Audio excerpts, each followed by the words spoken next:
Hello guys, welcome back to our channel. ఈ రోజు video వచ్చేసరికి అయితే అమెరికాలో ఫస్ట్ డ్రైవింగ్ లైసెన్స్ ఎట్లా తీసుకోవాలి. ఫస్ట్ అయితే మనం ఒక ఎగ్జామ్ రాయాలన్నమాట. అది రిటర్న్ టెస్ట్ ఎగ్జామ్. ఆ ఎగ్జామ్ పాస్ అయిన తర్వాత మనకి విత్ ఇన్ 7 days లో మనకి ఇన్స్ట్రక్షన్ పర్మిట్ వస్తుంది. ఫస్ట్ ఆ ఇన్స్ట్రక్షన్ పర్మిట్ వచ్చిన తర్వాత మనం రోడ్ టెస్ట్ అయితే మనం ఆన్లైన్ లో అఫీషియల్ వెబ్సైట్ ఉంటుంది అనమాట. డిఎంవిది నియర్ బై కొడితే మనకి నియర్ బై లొకేషన్ లో ఎప్పుడైతే అపాయింట్మెంట్ అవైలబుల్ ఉందో అప్పుడైతే మనం అయితే బుక్ చేసుకోవాలి. అలా బుక్ చేసుకున్న తర్వాత మనకి ఇచ్చిన షెడ్యూల్ మన మెయిల్ కి అండ్ మొబైల్ నెంబర్ కి అయితే నార్మల్ టెక్స్ట్ వస్తుంది. అప్పుడు మనము వెళ్ళాలన్నమాట. ఈ రోజు అయితే రోడ్ టెస్ట్ ఉంది. ఆ రోడ్ టెస్ట్ ఎట్లా ఉంటది చూపిద్దామని అయితే వీడియో తీస్తున్నాను. మీరు కనుక ఫస్ట్ టైం నా ఛానల్ కి విజిట్ అయితే ప్లీజ్ లైక్ షేర్ సబ్స్క్రైబ్. మామ ఊరికొస్తుంది కదా ఇదే కార్ లో ఈ రోజు రోడ్ టెస్ట్ అయితే లోపల కూర్చున్న మేడమే ఈమెనే బండ వాణి. ఈమెగా ఉంది ఈరోజు రోడ్ టెస్ట్. రోడ్ టెస్ట్ కావాల్సిన డాక్యుమెంట్లు అయితే ఫస్ట్ I-20 పాస్పోర్ట్, మనకి ఫస్ట్ ఇన్స్ట్రక్షన్ పర్మిట్. మనం ఎప్పుడైతే ఎగ్జామ్ రాస్తామో ఎగ్జామ్ రాసిన తర్వాత ఇన్స్ట్రక్షన్ పర్మిట్ వస్తుంది. ఇన్స్ట్రక్షన్ పర్మిట్ తీసుకెళ్ళాలి అండ్ అలాగే I-94 కూడా తీసుకెళ్ళాలన్నమాట. వీళ్ళన్నీ చెక్ చేసుకొని I-20లో ఉన్న డేట్ వైజ్ గా మనకైతే ఎప్పుడైతే రోడ్ టెస్ట్ పాస్ అవుతామో రోడ్ టెస్ట్ పాస్ అయిన తర్వాత మనకి I-20లో ఉన్న డేట్ ఉంటది కదా, మన కోర్సు ఎప్పుడైతే ఎండ్ అవుతుందో ఆ డేట్ వరకు మనకి ప్రొబేషనరీ డ్రైవింగ్ లైసెన్స్ అని ఇస్తారనమాట. అండ్ ఇంకోటి ఏంటంటే మనం డ్రైవింగ్ లైసెన్స్ కి వెళ్ళినప్పుడు ఫుల్ డ్రైవింగ్ లైసెన్స్ ఎవరైతే ఆల్రెడీ కంప్లీట్ చేసిన వాళ్ళు ఉంటారు కదా వాళ్ళని అయితే తీసుకెళ్లాలన్నమాట. ఒకవేళ లాస్ట్ కి అడిగి వాళ్ళు రిజెక్ట్ కూడా చేస్తుండొచ్చు. ఎందుకంటే ఇన్స్ట్రక్షన్ పర్మిట్ అంటే ఫుల్ లైసెన్స్ ఉన్న వాళ్ళు డ్రైవింగ్ లైసెన్స్ వాళ్ళు పక్కన ఉండాలన్నమాట. ఇప్పుడైతే మేము డిఎంవికి వెళ్తున్నాము. మాకైతే 1 o'clock కి స్లాట్ ఉంది. 1 hour ముందే వెళ్తున్నాము. ఎందుకంటే స్లాట్ అవైలబిలిటీ ఉంటే వాళ్ళైతే ముందే కూడా చేస్తుంటారు అనమాట. ముందు స్లాట్ వాళ్ళు లేకపోతే అక్కడికి వెళ్ళినాక మొత్తం చూపిస్తాను ఎట్లా ఉంటది డ్రైవింగ్ టెస్ట్ అని. ఇదైతే ఉప్పు బస్తా. ఉప్పు బస్తా ఎందుకు వేసినావు అంటే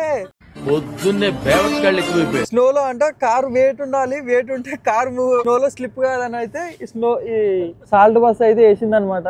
కొత్తగా చూస్తున్నా ఫస్ట్ టైం.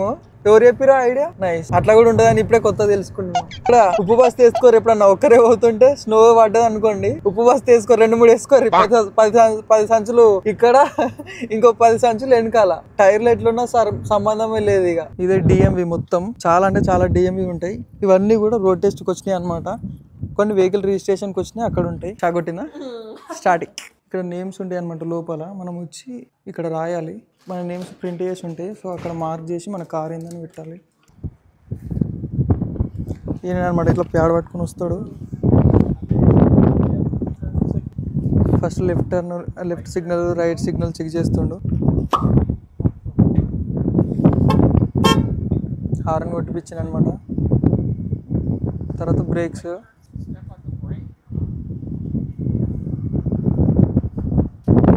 సో ఇప్పుడు వెళ్తాడు అనమాట. సో ఫస్ట్ ఇన్స్ట్రక్షన్ చెప్తాడు. లోపల ఏమేమి చెప్తానో అది అర్థం కాకపోతే నన్ను అడుగు అన్నట్టు అడుగుతాడు.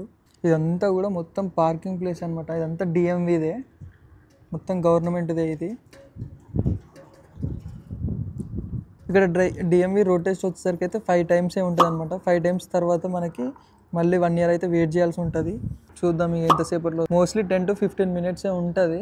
ఇక్కడ వచ్చేసరికి కార్ వెహికల్స్ ఏవైనా కానీ రిజిస్ట్రేషన్ చేయించుకోవాలనుకున్నా, నెంబర్ ప్లేట్ తీసుకోవాలనుకున్నా, మన నేమ్ మీద తీసుకుంటాం కదా టైటిల్, అంటే కార్ నెంబర్ వచ్చేసరికి అవన్నీ తీసుకోవాలంటే మనం అయితే డిఎంవికే రావాలి. ఇక్కడనే చేస్తారనమాట. నేమ్ మీద వచ్చేసరికి ఒకప్పుడు ఇక్కడికి వస్తే అంటే మాన్యువల్గా మనకి చేసిస్తుండే. ఇప్పుడు ఏం చేస్తున్నారంటే మనం ఆన్లైన్లో అప్లై చేసుకుంటే తర్వాత మనకైతే మెయిల్ చేస్తారనమాట. మెయిల్ అంటే మన ఇంటికి డెలివరీ అవుతుంది. ఇక్కడ తీసుకొని చేసుకోవడమే, కన్వర్ట్ చేస్తారనమాట మనకి ఇచ్చిన నెంబర్ ప్లేట్ నుంచి మన కస్టమైజ్డ్ నేమ్ లాగా. సో అది తీసుకొని పెట్టుకోవచ్చు. ప్రతి ఒక్కటి కూడా వెహికల్ సంబంధించింది డిఎంవికే ఉంటుంది. అండ్ ఇక్కడ వచ్చేసరికి ఎవ్రీ ఇయర్ ఇన్స్పెక్షన్ చేపియాల్సి వస్తుంది అనమాట. Emission test.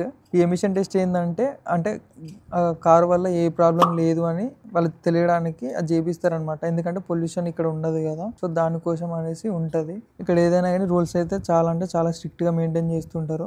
ఎవ్రీ 1 year అయితే మన నెంబర్ ప్లేట్ ఉంటుంది కదా, మనం తీసుకున్న కార్ నెంబర్ ప్లేట్, ఆ నెంబర్ ప్లేట్ వచ్చేసరికి ఎవ్రీ 1 year కి అయితే వ్యాలిడిటీ ఉంటుంది. 1 year ఎప్పుడైతే ఇప్పుడు మనం డిసెంబర్ తీసుకున్నాం అనుకోండి, నెక్స్ట్ ఇయర్ నవంబర్ కి అట్లా ఇస్తారనమాట. ఆ డేట్ ఇస్తారు ప్లస్ ఇయర్ ఇస్తారు. ఆ ఇయర్ కి వచ్చేసరికి ఆ ఇయర్ లో మనకి ఇచ్చిన డేట్ ఉంటుంది కదా, ఆ డేట్ లోపు అయితే మనం నెక్స్ట్ రిజిస్ట్రేషన్ అనేది మళ్ళీ వచ్చి డిఎంవిలో మళ్ళీ కొంచెం అమౌంట్ కట్టాలన్నమాట. $50 or $60 ఉంటుంది. మళ్ళీ కట్టి మనం రెన్యువల్ చేసుకోవాలి. అంటే కార్ మన పేరు మీదనే ఉంది అన్నట్టు వాళ్ళు ఫిక్స్ చేస్తారనమాట.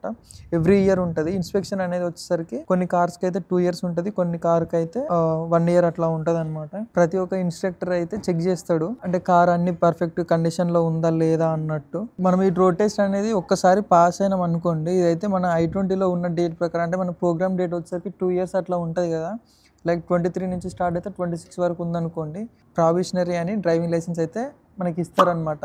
ఎప్పుడైతే మన రోడ్ టెస్ట్ పాస్ అవుతామో అప్పుడు మనం లోపలికి వెళ్ళి అమౌంట్ పే చేయాలి. $60 ఏమో ఉంటుంది. అది పే చేసిన తర్వాత కార్డ్ అనేది మనకి పోస్టులో పంపిస్తారు మన మెయిల్ ఐడికి. ఫస్ట్ అయితే మనం పాస్ కాగానే మనకు ఒక ప్రింట్ కూడా తీసిస్తారు. ప్లస్ అది మనం దగ్గర పెట్టుకోవచ్చు అనమాట. మనం ఇన్స్ట్రక్షన్ పర్మిట్ కి ఏదైతే నెంబర్ ఉంటుందో సీరియల్ నెంబర్, అదే నెంబర్ మనకి ఫుల్ లైసెన్స్ కి వస్తుంది అనమాట. నెంబర్ అదే ఉంటుంది. బట్ మళ్ళీ ఒకసారి అమౌంట్ పే చేసుకుంటారు, మళ్ళీ ఫోటో తీసుకొని చెక్ చేసుకుంటారు. ఇంతే. ఇంకా ఎక్స్పైరీ అవుతుంది అన్నప్పుడు మళ్ళీ వచ్చి రెన్యువల్ చేసుకోవచ్చు. మనకు ఓపీటీ అట్లా ఉంటుంది కదా, ఓపీటీ ఉన్నా స్టెమ్ ఓపీటీ ఉన్నా కానీ మనకి ఏదో ఒక లెటర్ అయితే ఉంటుంది కదా, లెటర్ సబ్మిట్ చేసి మనం ఎక్స్టెండ్ చేసుకోవచ్చు అనమాట. ఏ డిఎంవీలో అయినా కానీ ఇక్కడ అట్లే ఉంటుంది.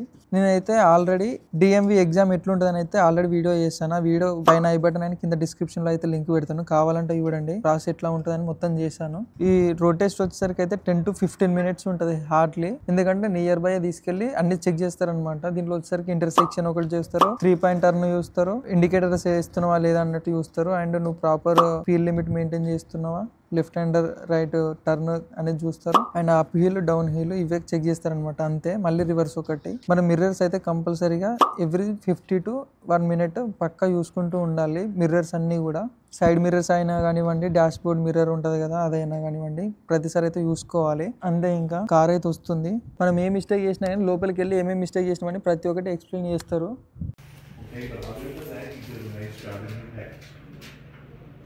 ఫైనల్లీ బండకి అయితే వచ్చింది. మనకైతే ఇవన్నీ ఉంటాయి అన్నమాట. మనం ఏదైనా మిస్టేక్ చేస్తే ఇట్లా రాసి చూపిస్తారు.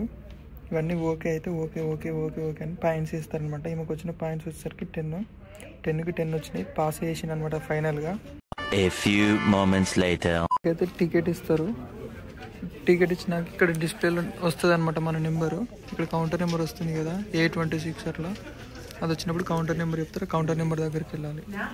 రోడ్ టెస్ట్ పాస్ అయిన తర్వాత ఇట్లా వైడ్ చేస్తారనమాట. తర్వాత ప్రింట్ తీసిస్తారు అనమాట. ఇదే మనకి రెగ్యులర్ లైసెన్స్. ఇంకా అంతే. ఈ వీడియో ఫైనల్ గా బండి అయితే పాస్ అయింది, రోడ్ టెస్ట్ పాస్ అయింది, డ్రైవింగ్ లైసెన్స్ వచ్చింది.